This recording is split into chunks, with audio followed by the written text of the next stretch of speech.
Continue with aggravating circumstances. No? So there are four kinds of aggravating circumstances. First is generic, no? Second is specific, qualified, at saka inherent. No? So yung nasa Article 14 po, yan yung generic na tinatawag. Yung specific, yun naman yung mga aggravating circumstances that are specific or applicable only to particular crimes. No? Qualified if it changes the nature of the crime. Example, homicide, nagkaroon ng treachery, murder. So yung treachery in that scenario, hindi po siya generic. It's qualified na. Okay? And then inherent is those aggravating circumstances that must, of necessity, accompany the commission of the crime. Okay, so brief tayo ng discussion ng criminal procedure, no? Aggravating circumstances that are not alleged, no, cannot increase the criminal liability of the accused. Otherwise, it would violate the right to be informed of the cause and nature of the accusation against him. So, Article 3 ng Constitution. So, paano ngayon? Sabihin natin, hindi na i-allege yung aggravating circumstance, no, but it was duly proven during trial. No? What will happen to the aggravating circumstance? The aggravating circumstance will be considered sa award of exemplary damages. Okay? They can be considered as basis for the award of exemplary damages, but they cannot increase the penalty to be imposed. Yung imprisonment. Okay, so let's go to generic kasi ito yung Article 14. So marami yan, no? Marami. No? Pero alam naman na, well, sabihin ko na sa inyo, ang laging tinatanong dyan, yung treachery. Saka evident premeditation. Yun lagi ang lumalabas. No? Pero itakal pa rin natin sila isa-isa. No? Okay, so first tayo, no? Advantage be taken of his public position. So, tandaan natin, ang pinaka-important na word dito, advantage. Okay? Hindi po yung public position. Hindi porket may public position, may aggravating circumstance na. There must be advantage of this, advantage be taken of this position. Okay, kaya nakasulat dyan, the public officer must use the influence, no, as the means to realize the crime. It is not aggravating if the accused could have perpetrated the crime without occupying, no, or without using the public position. As example, General A shot B. Was there an aggravating circumstance under paragraph 1? None. Because General A committed the crime without taking advantage of his position as a general. No? Next, no? Further, it must be his position, not the position of another person, not the position of his spouse, not the position of his father, and so on. It must be his position. Kasi nakalagay po dyan, no? Kitang-kita, his. Diba? Ganun ka-specific, ganun ka-precise ang law. Pag tinanggal mo yung his, pwede mo i-argue. Posisyon ng asawa, ginamit. Hindi, no? Pwede mo i-argue kung walang his, pero may his eh. Okay, so also, no, this paragraph, no, it is not aggravating when it is an integral part or inherent in the offense. Yun nga yung inherent na nakasulat dito. Example, no, malversation of public funds, no, falsification of public documents by public officers, no, and so on. Okay, kasi element po ng crime yung public office. Hindi makakapag-malversation kung walang public office o hindi public officer yung offender. Okay? Sige, okay na to. Advantage be taken of public position cannot be offset by ordinary mitigating circumstances. Nakalagay po kasi sa Article 62, no, paragraph 1A, when in the commission of the crime, advantage was taken by the offender of his public position, the penalty to be imposed shall be in its maximum regardless of mitigating circumstances. So, ibig mo sabihin, pag mayroong advantage ng public position, take advantage ng public position, no need to factor in na po yung mitigating. Maximum na po agad yan. No? Kasi the keyword here is, kung may tatandaan kayo, yung salitang regardless. Yun ang hinahanap ng examiner or ng professor nyo. Yung regardless na i-capitalize natin. Okay? Next tayo, no? In contempt of or with insult to public authorities.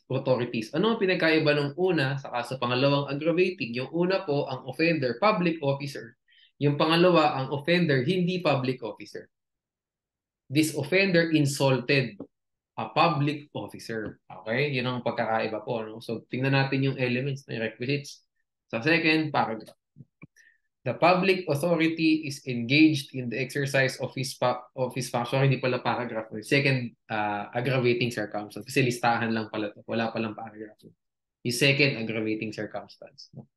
The public officer is engaged in the exercise of his function.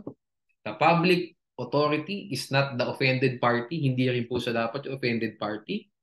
The offender has knowledge that he is a public authority, but this did not prevent the commission of the crime. And lastly, the crime was committed outside his office. Bakit po ito ang apat na requisites? No? So, dun muna tayo sa first, no? O first element pala. What does public authority mean? No? So, under Article 152, no? Any person directly vested with jurisdiction and so on and so forth. No? Hindi nyo na kailangan sabihin yan sa exam. Okay? Basta sabihin nyo, a general is a ganun. A general is public authority. Ganyan. A judge, no? Is a public authority. Ganun. So, tandaan nyo, ang barangay captain also deemed as a person in authority. Nabanggit natin sa mitigating, no, ang agent, kasali doon ang barangay tanod. Kasi agent siya ni chairman, ni kapitan. Okay?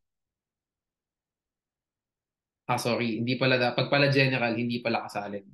This is not applicable when the crime is committed in the presence of an agent only. As example, chief of police.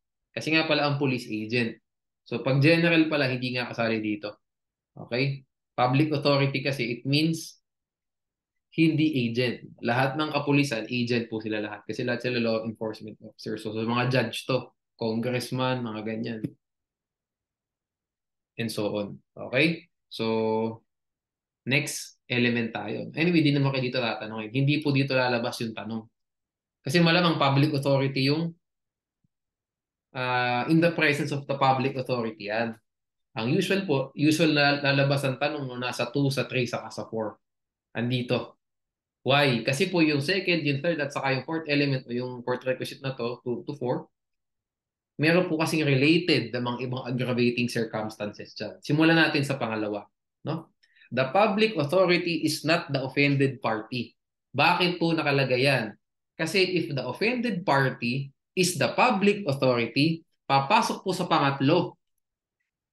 What is the third aggravating circumstance? Nakasulat dyan, insult or disregard to the respect due to the rank, age, sex of the offended party. Saan papasok? Sa salitang rank po. Tandaan nyo ha, pag ang offended party, si public authority mismo, probably sa third aggravating circumstance yan kasi nagkaroon ng insulto sa rank. Okay? Pero pag ang offender ay ang offended party, hindi si public officer, hindi si public authority. Pwede tayo sa number 2. Okay?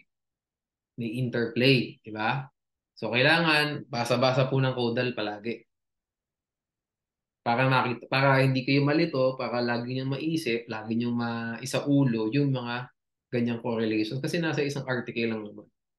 It's just that pag naiba ng konti yung facts, nag-iiba yung applicable na aggravating circumstance. Next tayo. Isa-isahin muna natin. Okay, so yan. If the public authority is the offended party and the offender deliberately intended to insult his authority, the aggravating circumstance is the act be committed with insult or in disregard of the respect due to the offended party on account of his rank. Okay? So if the public authority is the offended party and there was no deliberate intent to insult his authority, walang deliberate intent, i-capitalize natin po.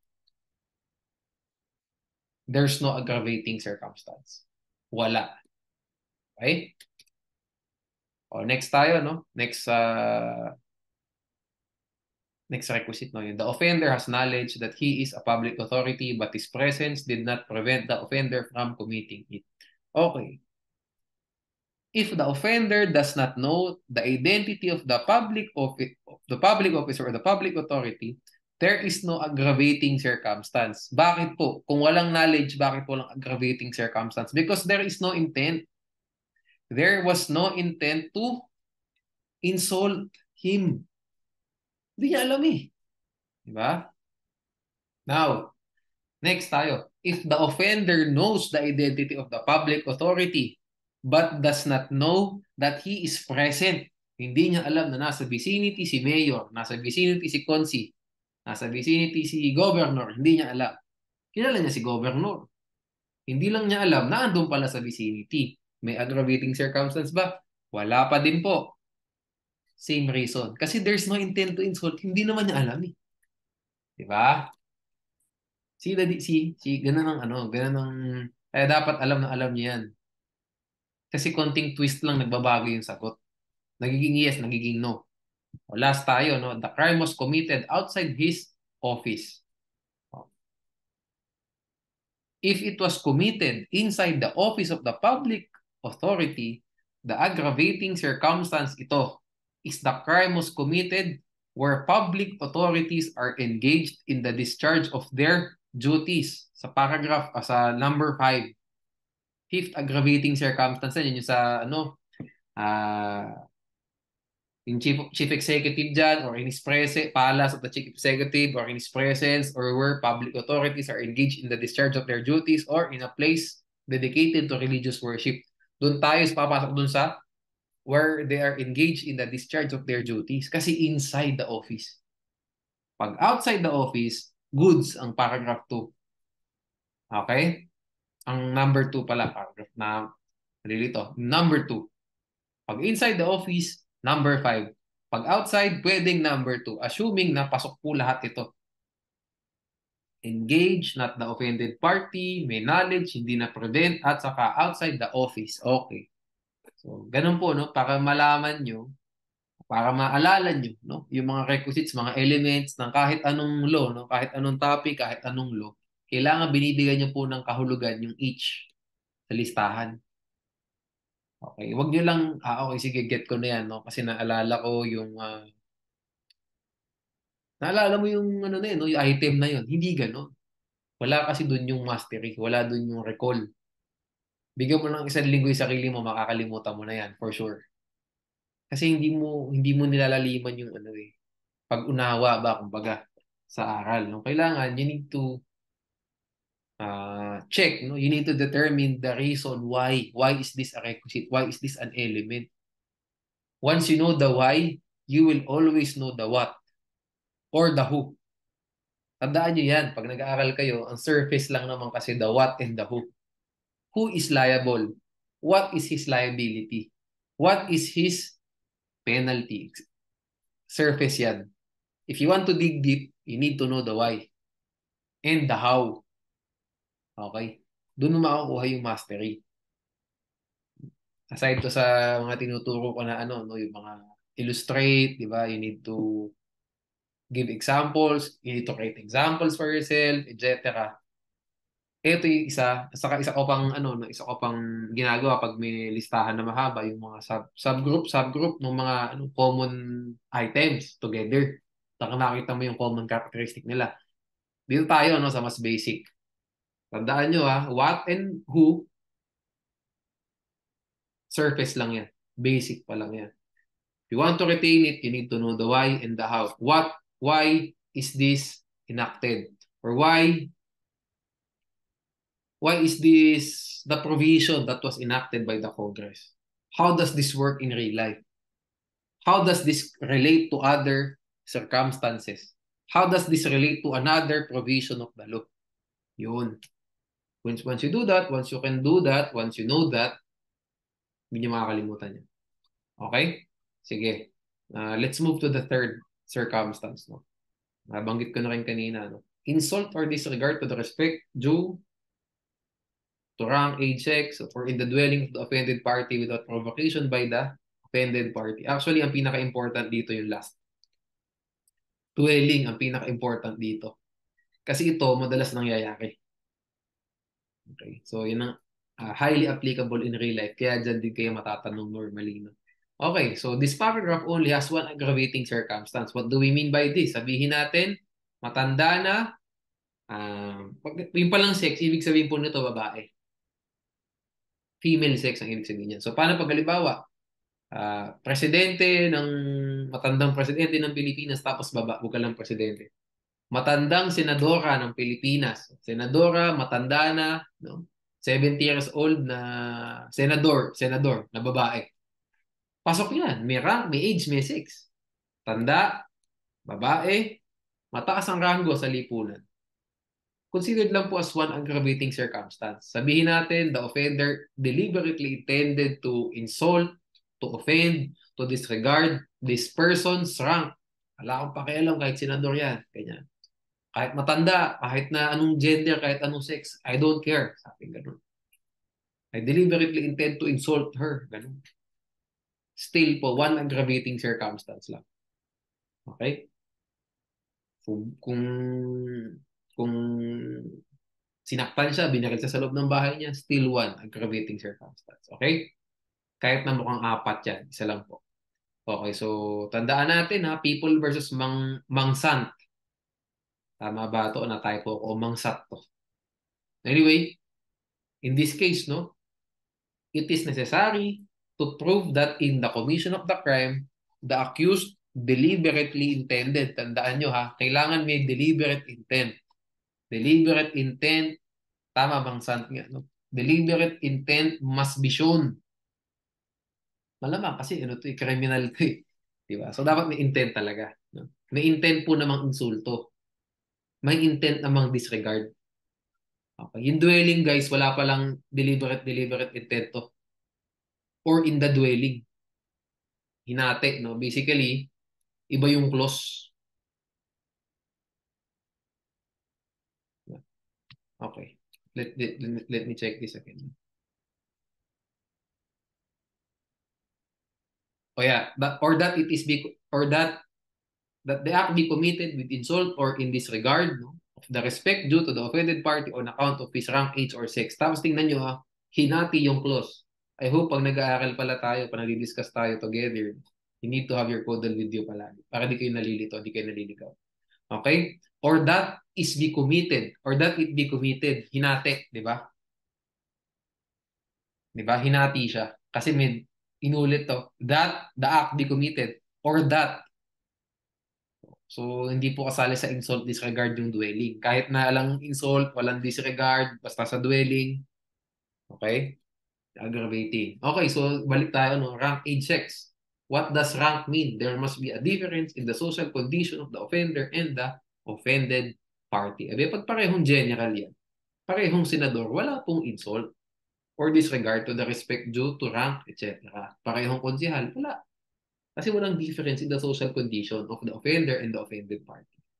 Sa age naman po, when the offender could have been the father of the offender, when the offended party could have been the father of the offender already. O inverse natin, when the offended party could have been the son of the offender already. Okay, so flip side. Mayroong big discrepancy, again, difference. May big difference between the age of the offender and the offended party. And that goes both ways. Whether the offended party is the older one, the elder, or the younger. Okay? O yan. Sex refers to the female sex, not the male sex. Okay? Okay. However, ayan nakalagay dyan, if rank is an essential element of the crime, such as direct assault, no? Rank is not an aggravating circumstance. Instead, it is an integral part of the, o integral element of the crime. Malamang kasi direct assault presumes na public officer yung offended party. For example, homicide. No? Hindi po essential element ng homicide ang rank. No, pag deliberately intended na i-insult yung rank nung pinatay, now you have an aggravating circumstance. Okay. Also, no, when the condition of being a woman is indispensable in the commission of the crime, sex is not an aggravating circumstance. Examples are parricide, kasi syempre spouse, no? Rape, okay? Abduction and seduction. Okay. Let's move, no? Gusto ko talagang magpunta tayo sa dwelling kasi ito talaga yung dinidiscuss, no? Mahaba-haba yung ating discussion for dwelling. After nyan, abuse of confidence tayo, saka obvious ungratefulness, no? Dwelling, nakasulat po dyan, if the owner of the dwelling has not given provocation. Okay, so may dalawa. So ito na po yung pangatlong citing natin ng salitang provocation sa articles, no? Una, sa Article 11, and then sa 13, and then sa 14. 12 lang yung wala. Puro provocation, no? Anyway, ang suggestion ko lang sa inyo, ang pagkumparahin nyo na lang po yung 11 at saka yung 13. Okay na yun. Yung 14, ihiwalay nyo na sa comparison. No need to compare. Okay, basta ano na lang, let's isolate it para hindi na kayo masyadong nag-over-relate, over-correlate pala, over-complicate, no? 11 and 13, we need to correlate those. 14, let's treat it on its own. Let's study it on its own. Okay, so what does dwelling mean? Dwelling means a building or structure exclusively used for rest and comfort. Tandaan nyo, ang kinapitalize ko yung exclusively. No? Kasi mayroong mga dwelling na combo. Doon negosyo, doon din ang bahay. Di ba? Hindi po dwelling yun kasi exclusively. Okay? So yung may kaso, no, mababasa nyo yan madalas. Yung baba, negosyo, business, yung taas, doon nakatira. Nakomit yung crime sa baba. Hindi po dwelling yun. Negosyo, business place yun, commercial space. Kung sa taas nagkaroon ng crime, pwede mo sabihin na dwelling. Kasi exclusive po yung taas for cohabitation. Okay? Sige. Dwelling includes ito, uso pa nung araw to, pero hindi na kaya nga US case pa. Nung araw, pwede pa to, ngayon not so much, no? Kasi di naman na ganito yung mga karamihan ng bahay. Dwelling includes the dependencies, the foot of the staircase, and the enclosure under the house. Nung araw, yung mga may bulwagan pa. Diba? May hagdan, paakyat sa bahay kubo. Yung pong hagdan, yan. Bahay yun, no? Dependency, same thing. Okay, ngayon, hindi naman na ganyan ang mga bahay, di ba? Although, let's study it pa rin, no, in theory. No? A dependency of an inhabited house may be any room of the lower of or within the house itself. Okay, so, yan. Basta let's not overcomplicate it. Pag mukhang nasa bahay, bahay yun, no? Let's differentiate yung bahay itself, yung parte ng bahay at saka yung garden. Okay? Yung garden po, hindi dwelling. Kung binaril sa garden, hindi po dwelling yan. Kung binaril sa bahay, loob, tandaan nyo sa enclosure. Tandaan nyo building or structure, mga kapatid, na alagay. No? Ilalagay ko na rin dito. Muna ilagay dito. Yeah, I was not able, ilalagay ko na rin. Building or structure. Ayan. Excludes the garden, no? Ano ba yung mga the open space, no? Or the open space, no? Outside open space outside the structure or outside the enclosure, no? Outside the enclosure. Okay, tandaan natin pag nabaril sa tapat ng bahay, siyempre di na dwelling yun. Pag nabaril sa garden, sa loob ng kanyang property, hindi bahay. Where's the building? Okay? Paano pag sa garahe na baril, no? Later on, tackle natin. Tingnan natin, no? Ano ba yung garahe? What's the garahe? Did I include this here? Okay. Sorry. Yung mga garahe, i-include ko sa sa ring 2 on robbery. Doon ko ipapasok pala yun, no?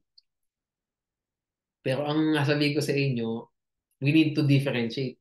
Yung bang garahe, kadugtong ng bahay o yung garahe, independent sa bahay. Kasi ganyan, lalo na pag malalaki yung lupa, di ba? Pag malalaki yung lupa, nakihiwalay yung lalagyan ng sasakyan, yung pinaparkan ng sasakyan at saka yung bahay. Di ba? Magkahiwalay. O mayroong parang, ano rito, yero lang. Di ba? Yero lang, walang kisame, may yero, andun yung bahay. O tapos, lakad ka ng konti, andun yung garahe pala, walang kisame. Lakad ka ng konti, andun na yung bahay. Magkahiwalay sila. Yung bang garahe na yun, dwelling? No. Okay? Pero pag yung garahe, yung mga typical na bahay, kadugtong punong mismo enclosure. Basically, may daan pa nga yan, di ba? Garahe, may isang door. Yung door na yun, malapit doon sa kotse, sa parking. Tapos may isa pang pintuan, yung main door. O, yung garahe na yun na nakadugtong doon sa main house, doon yun ay dwelling. Okay? Pero yung garahe na sinasabi ko sa inyo, ano lang to, brief discussion lang. We will break this down further sa frame 2. Pero pag yung bahay, nakahiwalay doon sa garahe, malaki kasi yung space, may malaki yung lupain. Yung pong garahe, hindi siya dwelling. So pag doon nabaril o doon napatay, no aggravating circumstance. Okay? Tuloy tayo. When the accused was only about to step on the first rung of the ladder, the aggravating circumstance is not applicable kasi wala pa siya sa dwelling niya. Okay? Further, no, dwelling was considered aggravating even if it is a temporary dwelling. Ayan yung mga applicable, hindi yung mga foot of the staircase. Ito yung mga applicable nowadays sa mga jurisprudence na 1990 case. Rumerenta, usufructuary lessee, pag napatay, no, o nasaktan sila doon sa loob ng rented space nila. That's aggravating. Okay? Dwelling yon. Next, no, a room can also be considered as a dwelling. Okay? Like yung mga bed spacer natin, no? Dwelling din yung kwarto. Okay? Next, no? The same is true for apartment units and condominium units. Okay. Punta tayo doon sa next clause po, no? Yung if the owner of the dwelling has not given provocation. What does provocation mean? Ayun na naman tayo. Tandaan nyo ha, ang kadugtong po ng salitang provocation, immediate. At pag sinabi mong immediate, ulit, walang interval of time between the crime and the provocation. The act, punishable by law, and the provocation. So, if the latter has not given provocation, what does latter mean? It means the owner of the dwelling. Okay? Hindi dapat ibang tao, hindi yung kasambahay ng owner, hindi yung driver ng owner, hindi yung anak ng owner, hindi pala. Ang anak pala, pwedeng sabihin, pag may-ari din nila yun. Doon lang tayo sa kasambahay. Hindi yung kasambahay, hindi yung driver, hindi yung labandera, hindi yung bisita, hindi po. Ang nag-provoke dapat yung owners ng dwelling. Okay? Okay, paano pag halimbawa, yung kasambahay ang nang-provoke, ang pinatay ng offender, yung may-ari ng bahay. Wala pong provocation in that scenario. No? Kasi pag po may provocation, di ba? Yung owner, pinrovoke niya yung offender. Or offender na provoke, binaril si offender sa loob ng kanyang bahay. Wala pong aggravating circumstance of dwelling. Why? Kasi hindi po kasi there was provocation. Pasok eh. Kasi nakalagay diyan sa paragraph sa number 3, no? If the latter has not given provocation. Si offended party yun. Must be given by the owner of the dwelling who is or who was the offended party. Yan. So paano pag si kasambahay ang nang-provoke? Ang pinatay si owner, may dwelling po. May dwelling na aggravating circumstance. Kasi the provocation was not given by the owner himself. O paano pag yung owner naman ang nagbigay ng provocation? Wala pong aggravating circumstance ng dwelling. Because he provoked the offender. So dapat fair game yung bahay niya. Di ba? Pinrovoke niya eh. Okay? Next requisite, sufficient. Again, tandaan nyo, pag provocation, dapat sufficient. No? Lagi nilang nababanggit yan. At saka immediate to the commission of the crime. Okay. Owner. No? The term owner is not the same as the registered owner of the property. Hindi po. The term owner includes the relatives of the registered owner such as his children. Okay? Sige. Next. Sufficient provocation. Same principles na lang ulit. No? Adequate, no? Adequate na lang alay ko. This means, no? Adequate to steer, or excite the offender. Immediate, no? Pag palang same principles, may dito pa kayo. There must be no interval of time between, no, the commission of the crime and the provocation that was done by the of owner of the dwelling. Yeah. And the owner of the dwelling is also the offended party. Okay? Sige. If the owner of the dwelling gave sufficient provocation, no, that was immediate to the commission of the crime against him. Ayan. Immediate to the commission of the crime against him, there is no aggravating circumstance of dwelling. Why?